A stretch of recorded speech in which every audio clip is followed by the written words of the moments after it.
Hello and welcome. This is Platform. I am Jerome Ifadi.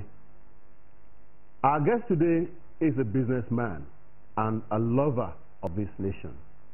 A physical evidence of this is the Unity Fountain between the Millennium Park and the Abuja Hilton, which he built, or his company built, as part of its social responsibility.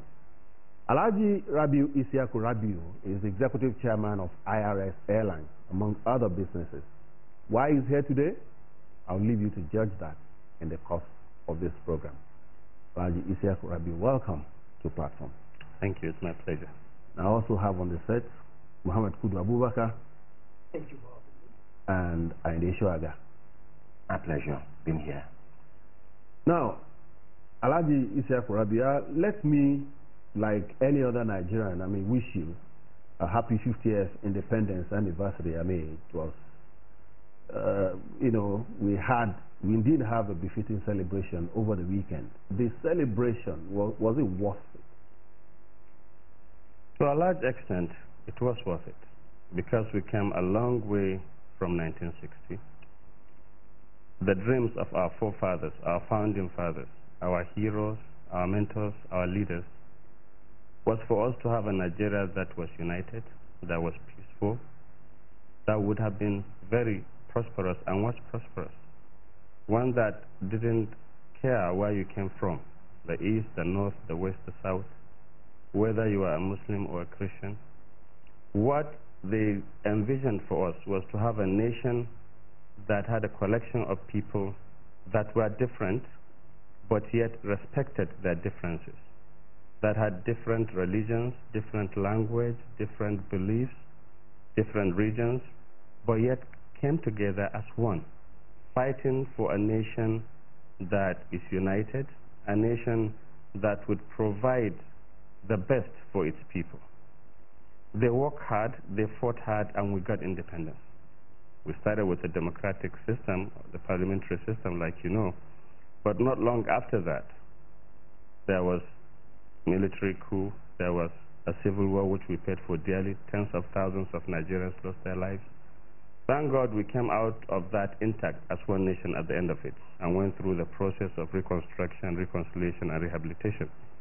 But we did that under a military regime, and we lost that fundamental right that we had to be able to elect our leaders, to be able to have a say in our lives, to protect our human rights, to be able to provide for our children, to be able to have jobs, to be able to live in safe and secure environments.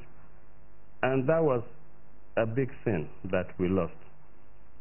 Obviously, over time, we lived under different military regimes, and part of what we lost during that time was focus and vision for a Nigeria that needed to be what it should have been, the greatest in Africa and a great country in the world. But we still have achieved a lot. We came a long way.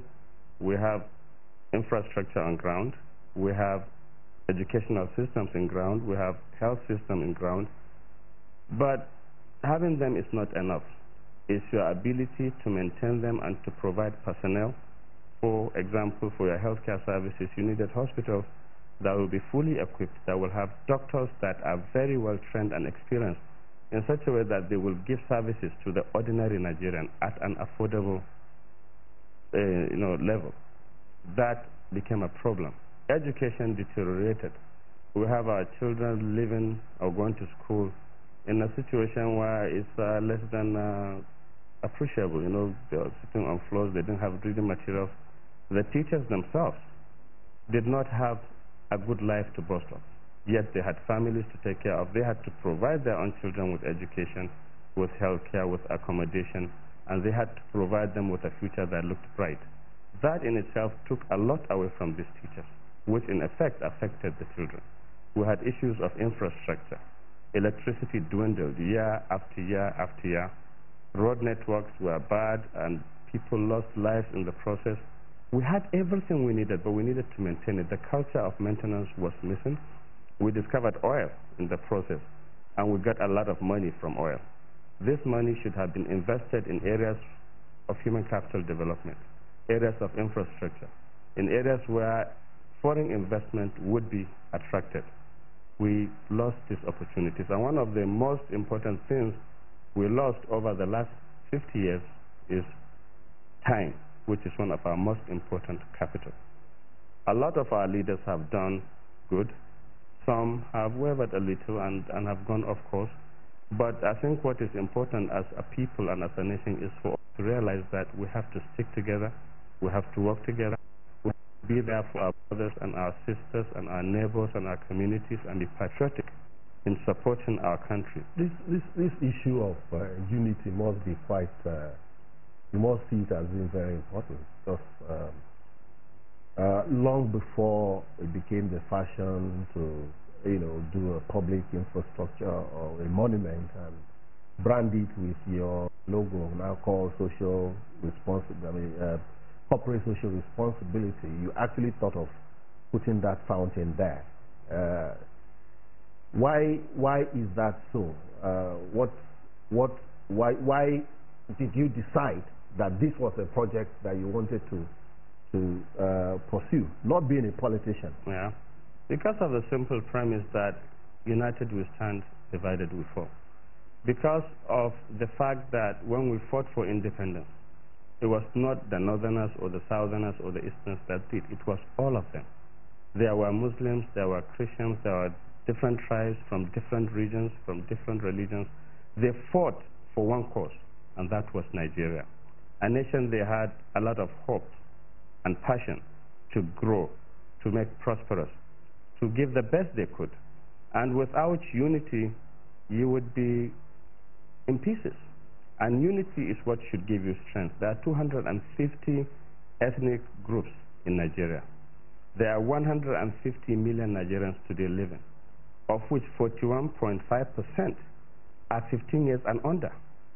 So we have a lot of work to do to educate these people, to ensure that they have good health care so that they become the leaders of tomorrow, to provide the basics we need for our nation to grow. We have a very low life expectancy. Our life expectancy in Nigeria is 47 years old. Our infant mortality rate is 9%, which means out of every 1,000 over 90 infants don't make it. Our maternal death is very high. Our death rate is very high. These are things that are as a result of the lacking of the basic essentials of life that we have.